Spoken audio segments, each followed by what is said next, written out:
It was a year ago, on the 12th of January 2010, that an earthquake of 7.3 magnitude struck Haiti. The capital, Port-au-Prince, lay in ruins, as did towns elsewhere in the country. The catastrophe left 200,000 dead and as many injured. Médecins Sans Frontières teams who have been working in Haiti for 20 years were able to respond immediately, treating dozens of patients with severe injuries within hours of the quake. Several MSF staff also found themselves trapped in hospital buildings. We were all crying out, Jesus, They felt the benefits of the massive international support.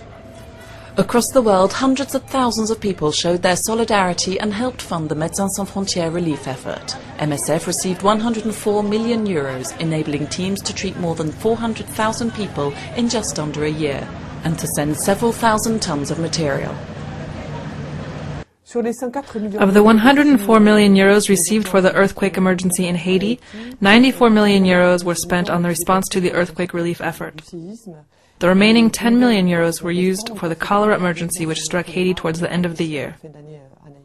All of the funds raised for the Haiti emergency were spent in 2010.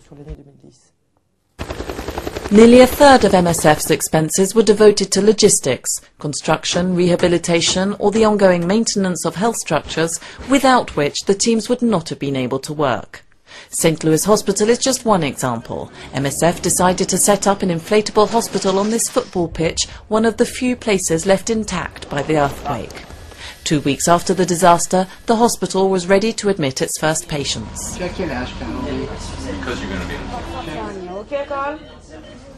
Oui, c'était le premier patient opéré à Port-au-Prince sous la tente. That was our first surgical patient under the tent here in Port-au-Prince. The operation went well, both the anesthesia and the surgery. Sur le plan chirurgical et sur le plan anesthésique. Bonjour. Although initially focused on treating fractures, Médecins Sans Frontières rapidly extended its activities to include the provision of psychological care.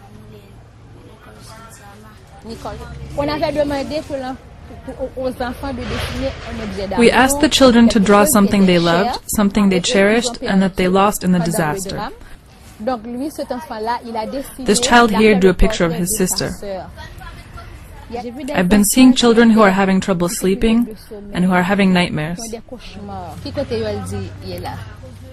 After the emergency phase, MSF introduced rehabilitation care, providing physiotherapy and reconstructive surgery.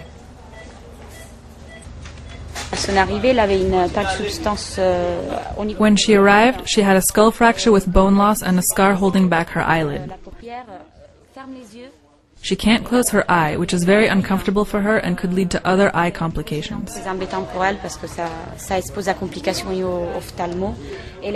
She suffered further bone loss here too, so we're going to perform some plastic surgery.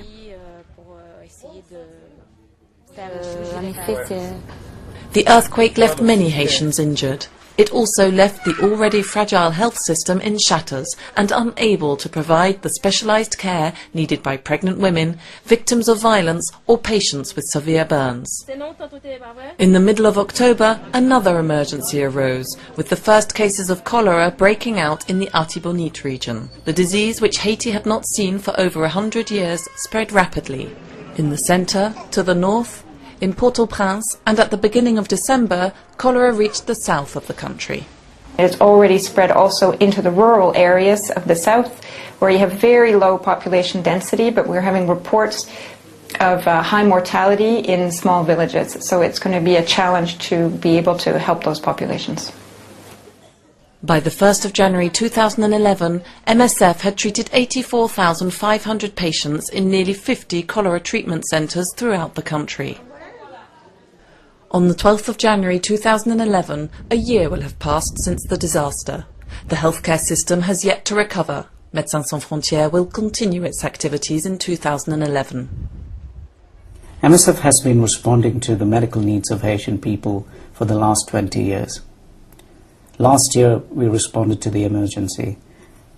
We will continue our commitment to the Haitian people in the coming years and try our best to meet the medical needs in the country.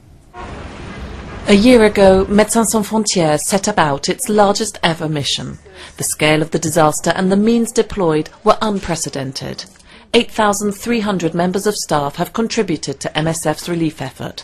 Their work would not have been possible without the mobilisation and financial support of hundreds of thousands of donors.